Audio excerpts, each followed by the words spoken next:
Guys did an outstanding job with that. Yesterday was competition Tuesday, and they've been competing. One thing our kids have been doing is practicing at a very high level with effort. So that carries over to the GPS that they wear.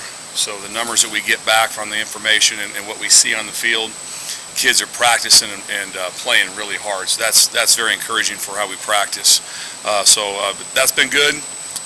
Obviously, we're very happy to be able to get back and be able to get through that game with a win last week. And kids have been on point. I think it helped a little bit getting back here late Saturday morning, having a Saturday off from the short week to kind of help us get ready for what is a huge game for us on Saturday against a ridiculously gifted football team. So a lot of things going on for us right now. Kids been doing a great job, so appreciate that. So go ahead and fire away with any questions you might have. From just your chess match perspective, how good of a play designer and a play caller is Chip Brown?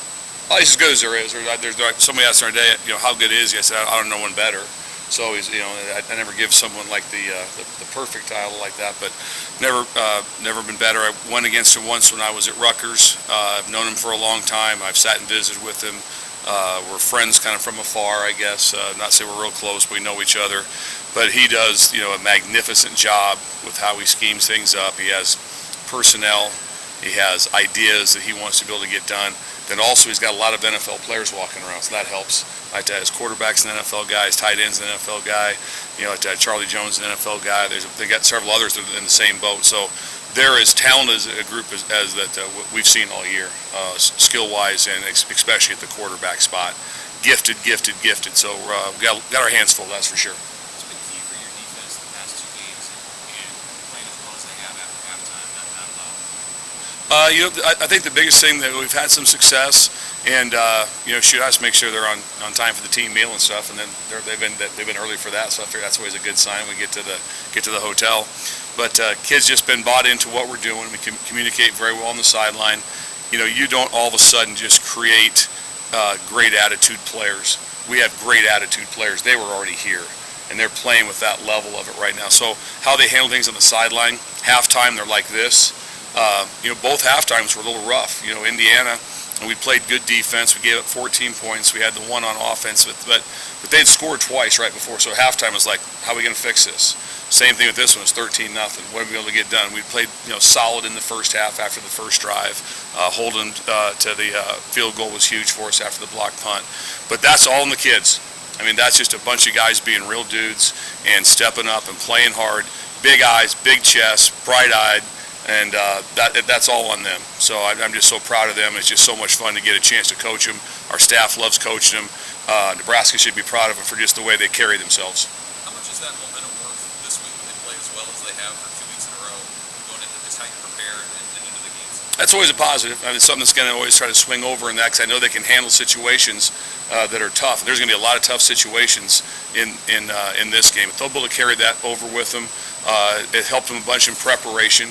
And the mood's always better after wins. I've done this now for 33 or 34 years, and pretty generally, if you win, next week's fun. If you lose, that week's not as much fun. So kind of that carries over. So that part's been good for us. We also know that we're in for a monumental battle at their place with a great crowd, with great players. How are you viewing your quarterback situation, being day-to-day, Tommy O playing offense? Are you comfortable, if need be, with more hard sock handling, that type of? Absolutely. Yeah, whoever gets Coach Fish has done a great job with those guys. Who's ever able to play will be able to go. Love Malcolm, how he fought back, did a lot of good things. They hit a couple balls on him. That's on film. Everybody knows that. But it wasn't like he was in bad coverage. Like that. He was in good shape, and they dropped. Sometimes not all passes are defensible. You throw a perfect pass, no matter what coverage you're in, they're going to have a chance to be able to catch the ball. So, but I tell you one thing, for a true freshman, though you didn't see him, didn't give up. And so he's got a lot of fight in him. So Malcolm's the kind of guy that you want to go to war with any day. He's a real dude, and love coaching him. Bill, did you know when you took over as DC from your work with Malcolm with special teams that he was a guy you immediately thought we might want to elevate this guy? Or yeah, I like that from special teams, because by about game 2 or 3, it's like, hey, he's our best gunner on the punt team. Let's get him out there. Let's get him out there. So he just his value kept adding himself up. We saw the talent. Sometimes it takes you a while on a true freshman in certain games to be able to jump into that. Then after you got to know his personality better, then it was like, let's get him out and let's let him go play. And very excited about him. And his matchups obviously are huge this weekend with the amount of skill that they have at wide receiver all the way across the board. They got tremendous players. When Mickey became the head coach, he made a schedule change where he moved the day off to Monday. How has that maybe paid dividends for the players and you guys as coaches to have maybe a little extra time to put the plan in before you start practice? It's been good for us. We get things in with the kids are in here on Sunday. We have Monday off, so we can take a deep breath and really kind of go through things a little bit cleaner for us. It's helped us in the preparation. It's been good for the kids to be able to get done. You don't want to go out there. The biggest problem you can have sometimes if you go out there prepared but maybe not fully prepared. I've been through it enough times where you do things, and the practice is over, then the next day you're like, we're not doing that. So we're working really hard on never going backwards like that. So if we start off early, we'll be very, very basic in what we're doing to make sure we don't have any do-overs like, hey guys, remember that we talked about this, and this? That's out. So that's dumb. If we wasted our time, waste the kids' time and reps on stupid stuff. And sometimes like that, as coaches, you can do stupid stuff. The number of times I came up with something I thought was outstanding on late at night, and the next day you're driving in going, we can't do that. If we do that, they run this, it's a touchdown. So that was stupid. So eventually it all comes around. Hopefully when you get to be as old as I am like that, you've seen enough stupid stuff to try to avoid that. So, and be really trying to work hard to do that this Saturday. In your coaching career, have most of the guys that you worked with had the Monday off, or have they done the Sunday? I've done it with both. Done it both ways like that. It's apples and oranges when the time gets right down to it. It's kind of the same part of it for us right there. You know, the good thing about it is the good and the plus and minus is that if they have Sunday off, they really kind of have some time off. Where if they have Monday off as their off day, which they do for us, that they still have class. So kind of a little bit that. But our kids handle that part so well. And they live around here. That's the thing you look for in the football team, which we have on offense, defense, special teams, is our hallways are packed with players all the time. To a certain point, it's kind of like, I mean, they get here at roughly 6 o'clock in the morning, and we'll have guys that are here in this building, academics, but up here until they leave at 6:15 to go get their food, and sometimes they'll come back. They just live up here. They're in there, they're always around us, they're asking questions. You know, we'll be in our meetings after this, and they'll be poking their head in on something, on a certain play, whatever's going on. So our kids live up here, and that really helps because, boy, you have to understand the game, because the game's complicated. I told you guys last week it was going to be a big boy fight, and that's what it was. It was physical, downhill, smash mouth, quarterback run. Every game's different. It was completely different from Indiana. These guys at Purdue fall somewhere in between, but again, it's completely different. So every week we're kind of rebuilding things from the start of like, here's what we got this week, whole different thing of what's going on with their skill set. So Luke Reimer is graded out as your better overall defensive players. I know he's questionable this week. If he's unable to play, what does his absence mean for the defense as a whole? Yeah, we'll see how Luke's coming through. You know, with his injury like that, I know he's feeling really good. I met with him last night, late, like about 9:15 or something like that. He's feeling really good, so we'll see where he's at as he go on that. One thing we have with Va and Chris, we're in really good shape with those guys. Have played a lot of reps. We made a big point as a staff, and I was talking to them, and they've all been great with it, of substitution and substitution early. So if you'll see guys rotating, because the worst you can do is be like, this kid's ready to play, and then all of a sudden it's late third quarter, oh, get in there. So we try to get all the guys that are going to play in the game at some point in time in the game in the first half. So they get a feel for what's going on. If you play this 4 or 5 snaps at halftime, you still feel pretty engaged on what's going on. I've been out there. So those guys have been rolling anyway. So who's ever out there, we thought they're in really good shape with their rotation. Coach, 4 interceptions in the last 2 games. I know you've been working in safety with Coach Fisher. What has the change in mindset been since you've taken over?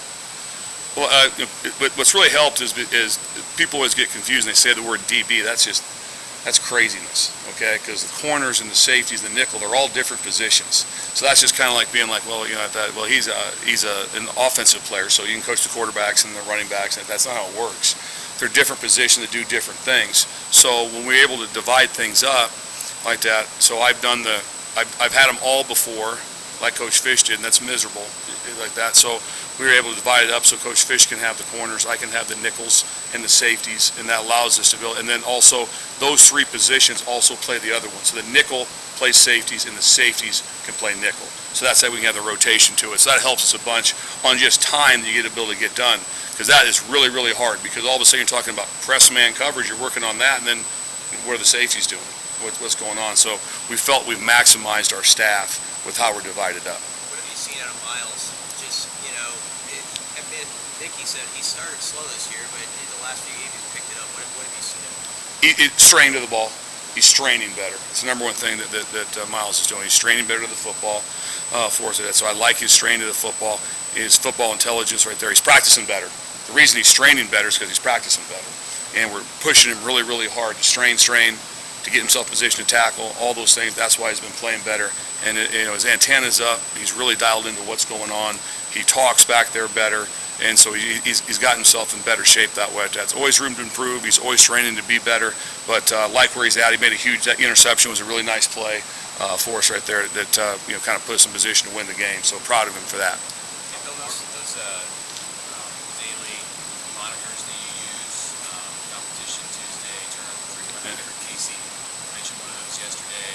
Are those things that you've brought, that were here before you, that was here before me? It's pretty universal. Yeah. Everyone has them, so yeah. Is it something that you feel like that you emphasize, that you've seen these guys buy into more? Well, you can tell just how fast they are. So far, I think our fastest one is, I think Luke Reimer's our fastest at 22-something miles an hour, like that. And Gifford, we've had some high numbers. But you can tell, so if someone says you're fast, and your numbers don't say that you're running fast, you can tell. Also, it talks about your how much you exert, your energy that you exert. So that's big to tell who's straining in practice. So if the reps are down, you can still tell if it's limited reps how hard they strain during that rep. And so that's a big plus for us. So there is a correlation to it that does help us. And it's always nice to be like, hey, here's your numbers. It shows me you're practicing really hard like that. Now there's way more to it, but it's a piece that is teachable for everyone that does help us in some fashion like that. And I don't know how else it's going to help us, cover 15 and try to get after 16, those things like that. But it does give us some tools to be able to get done. Hey, with the way the defense has been playing the last 2 weeks, there's been questions about the black shirts, about whether or not those will be given back. What's your stance on No. that? We got a great pack of kids playing right now together, and they're going to stay just like that. Coach Joseph decides that he wants to be able to give them back, absolutely I'll support him 100%. But right now we got a very good mindset of how we're going to play as a unit, and that's all we're worried about right now is just being one big unit. Coach, against the passing offenses like to throw the ball. A lot of times there's run routes that makes it a little bit more on defense. What is the challenge as a defensive coordinator against a team that likes to just have a lot of movement? They've got a lot of movement, a lot of motion, so that they're a mesh route team. They've got every concept they have. That's because the quarterback can throw them. Some people are mesh route throwing teams, and the quarterback doesn't have a real strong arm, so they can try to create confusion to get easy throws. Well, this guy can go, obviously, he can go far hash throws. He can go big comebacks to the field. He's got big shots down the field. He's got every single throw. So in the NFL, scouts turn the film on. Do you have this? Yes. Do you have this? Yes. So he has everything. So their concepts are that's part of them, but they've got it all. They got shots down the field. They've got mesh routes. They got every concept that you can imagine. They've got it because the quarterback can do it. That's the reason that they can do it. They have receivers. Most places have receivers that can do it. Do they have the guy, the quarterback, and they have it in that guy. So he's really, really good, and Coach Brom's outstanding. The way you mentioned that about the guys playing together, can the black shirts, in your experience, bring a false sense of security if you have them? Oh, I don't think I don't think too much. I think right now you just got a bunch of guys who just love being here. They love playing. They've been playing really hard. I think they'd probably be the first one to say, no, we're not worried about it. There's not one. It's never come up. It's not in conversation for us right there.